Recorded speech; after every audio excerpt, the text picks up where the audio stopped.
Сәлеметсіздер ме? Қазақ тілі мен әдебиеті сабағына қош келдіңіздер. Алдымен менің каналыма тіркеліп, лайк қойып, комментарий жазуды ұмытпаңыздар. Бүгін біз сіздермен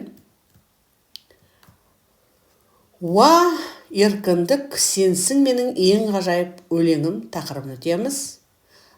Сабақтың мақсаты тыңдалған мәтіннің негізгі мазмұнын түсіну және нақты ақпаратты анықтау. Алдымен бүгінгі сабақтың жаңа сөздерімен таныс болыңыздар.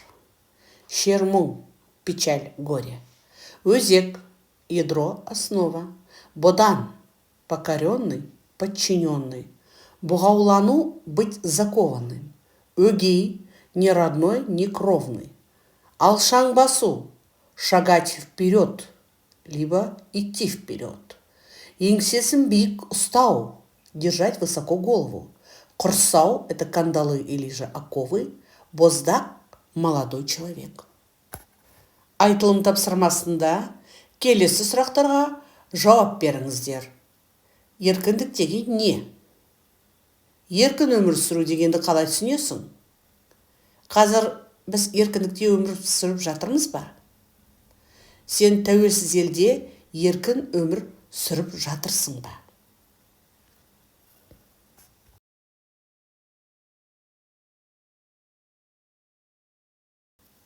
Жарайсыздар. Ықтимал жауапқа назар аударыңыздар.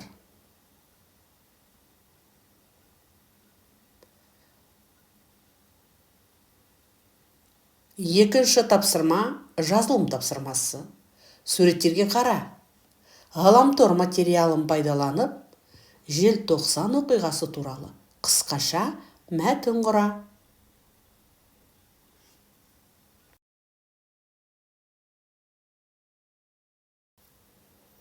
Ықтимал жауапқа назар аударыңыздар.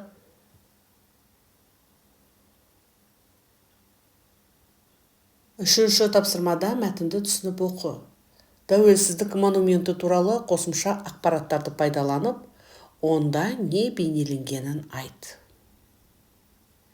Тәуелсіздік монументі Қазақстан Республикасы тәуелсіздігінің 5 жылдығына орай Алматы қаласында орнатылған сәулет және мүсін өнерінің ескерткіші.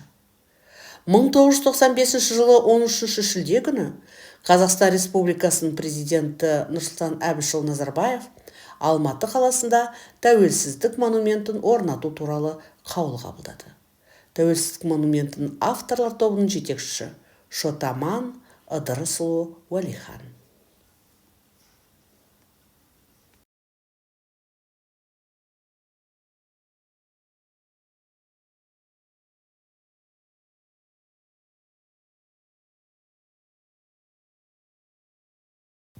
Келесі Қалқаман Сариннің тәуелсіздік өлеңін мәнерлеп оқыңыздар.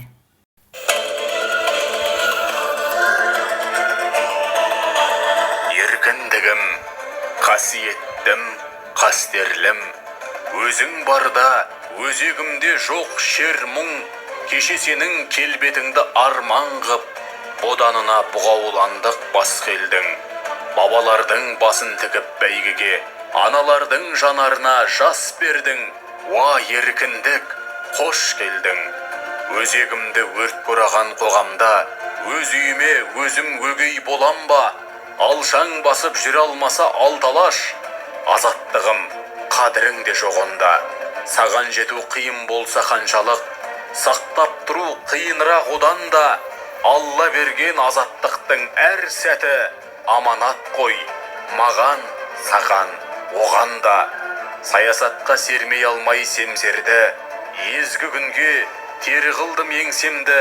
Желтоқсанда жалынатып жастығым, құрсау болған темір қоғам теңселді. Есте даңқы қыршындардың қалдыма, 86 ерлігім бе ең соңғы. Уа, еркіндік, құның немен өлшенді? Уа, еркіндік, құның немен өлшенді? Сені көксеп, боздақтарым өлсөлді. Сенсің менің ең ғажайып өлеңім, ең шуақты, ең шырайлы, ең шерлі. саңыңды сүйіншілеп тұрайын. Құдай берген ғұмырымда өлшеулі. Ықтимал жауаптарыңызға назар аударыңыздар.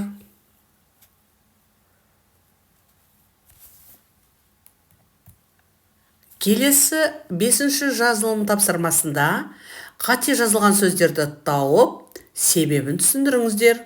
Қою қаріппен берілген сөздерін пайдаланып, сөйлем құраңыздар.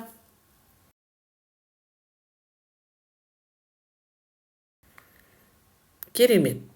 Өздеріңізді тексеріңіздер.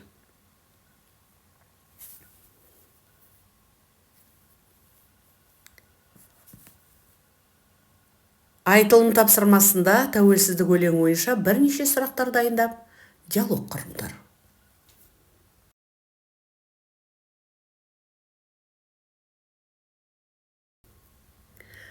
Алдарыңыздағы ықтимал жауаппен салыстырыңыздар.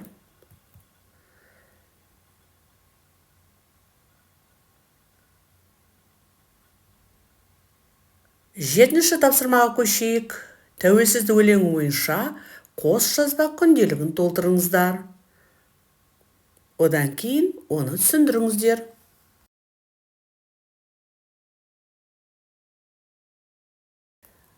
Бұл тапсырманы да дұрыс орындады деген ойдамын. Олай болса өздеріңіз тексеріңіздер.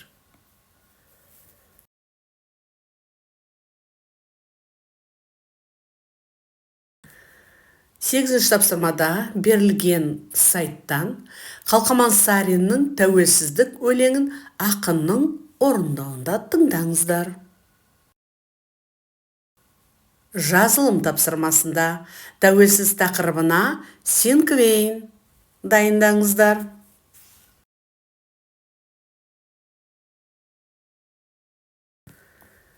Өздеріңізді тексеріңіздер.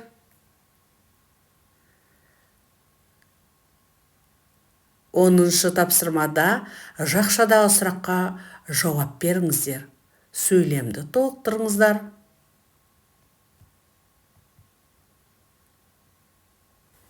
Керемет. Бұл тапсырманы орындап болсаңыздар, өздеріңізді тексеріңіздер.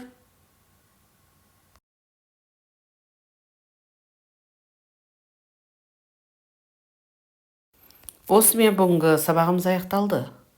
Сау болыңыздар. Назарларыңызға рахмет.